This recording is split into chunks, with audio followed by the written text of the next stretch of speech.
அனைவருக்கும் வணக்கம். நான் தமிழரசி பாலமுருகன். மீண்டும் ஒரு புதிய பதிவில் உங்களை சந்திக்கிறதா ரொம்ப சந்தோஷம். இன்றைக்கி ரொம்ப சந்தோஷம். ஏன்னு கேட்குறீங்கன்னா, இன்றைக்கி ஆடி கிருத்திகை. அது இல்லை விஷயம். இன்றைக்கி காலையில் நான் எழுந்ததும் நம்மளுடைய சேனலை ஓப்பன் பண்ணி பார்த்ததுமே நம்முடைய சப்ஸ்கிரைபர்ஸ் 7 lakhs கிராஸ் பண்ணிட்டாங்க. ஸோ நம்மளுடைய ஃபேமிலி 7 லட்சத்துக்கு மேலே உறுப்பினர்கள் கொண்டதாக ரொம்ப பெருசாகிடுச்சு. அது எல்லாத்துக்கும் நான் முதல்ல உங்களுக்கு தான் நன்றியை சொல்லணும். ஏன்னா உங்களோட சப்போர்ட் இல்லாமல் நம்மளுடைய சேனல் ஒரு 6 மாதத்தில் 1 lakh அதிகமாயிட்டாங்க. போன ஃபெப்ரவரியில் தான் 6 லட்சம் இருந்தோம், ஃபெப்ரவரி 2024. இப்போ ஜூலை லாஸ்ட் 2024 நம்ம 6லேருந்து 7 lakhs ஆகிட்டோம். இன்னும் நம்ம 8, 9, 10 வந்துருச்சுன்னா நம்மளுக்கு கோல்டன் ப்ளே பட்டன் வந்துடும். ஸோ அது எனக்கு வாங்குறதுல ரொம்ப ஆர்வமாக இருக்கிறேன் நான். ஸோ உங்களோட சப்போர்ட் இருந்துச்சுன்னா நிச்சயமாக நம்ம ரொம்ப சீக்கிரத்தில் அந்த கோல்டன் ப்ளே பட்டனையும் வாங்கிடலாம். இதுக்கெல்லாம் இன்னொரு முக்கியமான காரணம் முருக கடவுள் தான். ஸோ அவருக்கு இன்றைக்கி ஆடி கிருத்திகை. இன்றைக்கி நம்ம ஆடி கிருத்திகை வழிபாடு எப்படி பண்ணோம் அப்படிங்கிறதையும் ஒரு சின்ன வீடியோவாக பார்த்துடலாம் வாங்க. இன்றைக்கி ஆடி கிருத்திகைக்கு எனக்கு கூட இருந்து நிறைய ஹெல்ப் பண்ணது என்னுடைய பொண்ணு தாங்க. என் பொண்ணை நான் ரொம்ப பெருசாக பதிவுலலாம் காமிச்சது கிடையாது. மஞ்சள் நீர் நான் அவங்க கூட ஷேர் பண்ணியிருந்தேன் இல்லையா, போன வருஷம் ஜனவரியில் நடந்த மஞ்சள் நீர் ஷேர் பண்ணியிருந்தேன். பாப்பா இப்போ 9th படிக்கிறா. பேர் அக்ஷிதா. எனக்கு எல்லா ஹெல்ப்பும் லீவ் விட்டாங்கன்னா அவள் பண்ணிவிடுவாள்.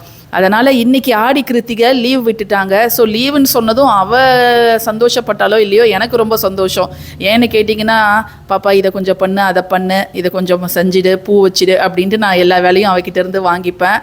அவளும் பூஜை வேலைன்னா எதுவும் சொல்ல மாட்டாள், எனக்கு எல்லா ஹெல்ப்பையும் பண்ணிவிடுவா.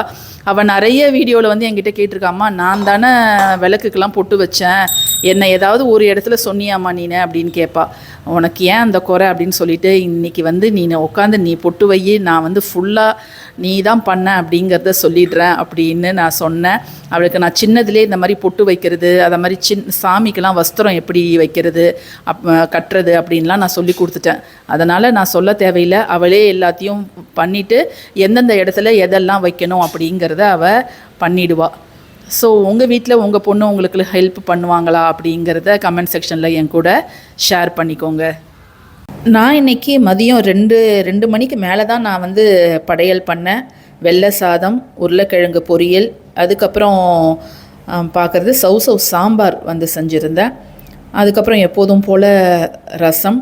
ஏன்னா முருகருக்கு பருப்பு ரொம்ப முக்கியம், துவரம் பருப்பு செவ்வாய் பகவானுக்கு. அதனால் சாம்பார் தான் வைப்போம் நம்ம யூஸ்வலாக முருகர் படையல். வடை, பாயாசம் எல்லாமே ரெடி பண்ணியாச்சு. அப்பளம் ரெடி ஆகிட்டுருக்குது. ஸோ இப்போ வாங்க கையோடு போயிட்டு பூஜை ரூமில் என்னென்னலாம் ரெடி பண்ணியிருக்கேன் அப்படிங்கிறதையும் பார்த்துடலாம். நான் இன்றைக்கி வெத்தலை தீபம் தாங்க ஏற்றியிருந்தேன். நீங்கள் என்ன தீபம் ஏற்றுனீங்க அப்படிங்கிறத கமெண்ட் செக்ஷனில் என் கூட ஷேர் பண்ணிக்கோங்க. ஏன்னா மாவிளக்கு ரீசெண்டாக தான் போன வெள்ளிக்கிழமை சஷ்டி அன்னைக்கு மாவிளக்கு போட்டு பூஜை செஞ்சுருந்தேன். ஸோ அதையே திரும்ப பண்ண வேணாம் அப்படிங்கிறதுக்காக தான் வெத்தலை தீபம் போட்டுட்டு இன்றைக்கி பூஜை செஞ்சுருந்தேன். மதிய நேரத்திலே கந்த சஷ்டி கவசம் படிக்கலான்னு நினச்சேன். பட் ஆனால் எனக்கு டைம் இல்லை. ஈவினிங் தாங்க படிச்சுட்டு நம்ம கிளினிக்கு போகணும். அப்பாடா, இன்றைக்கி பயங்கர வேலைங்க. ஈவினிங்காவது கந்த சஷ்டி கவசம், ஸ்கந்த குரு கவசம் படிக்கலான்னு நினச்சேன். ஆனால் எனக்கு டைமே இல்லைங்க. கொஞ்சம் நேரம் படுத்து தூங்கிட்டு அதுக்கப்புறம் நைட்டு டிஃபனுக்கு ரெடி பண்ணிவிட்டு நான் கிளினிக்கு வந்துட்டேன். ஸோ இப்படி தான் என்னோடய டே தினந்தோறுமே ஓடிட்டுருக்குது. வீட்டு வேலை, கிளினிக் வேலை அப்படின்ட்டு ஓடிட்டுருக்குது. இந்த பதிவு உங்களுக்கு ரொம்ப பயனுள்ளதாக இருக்கும்னு நான் நினைக்கிறேன். பயனுள்ளதாக இருந்துச்சுன்னா கட்டாயமாக லைக் பண்ணுங்கள், ஷேர் பண்ணுங்கள். தொடர்ந்து உங்கள் ஆதரவு எனக்கு வேணும். நன்றி.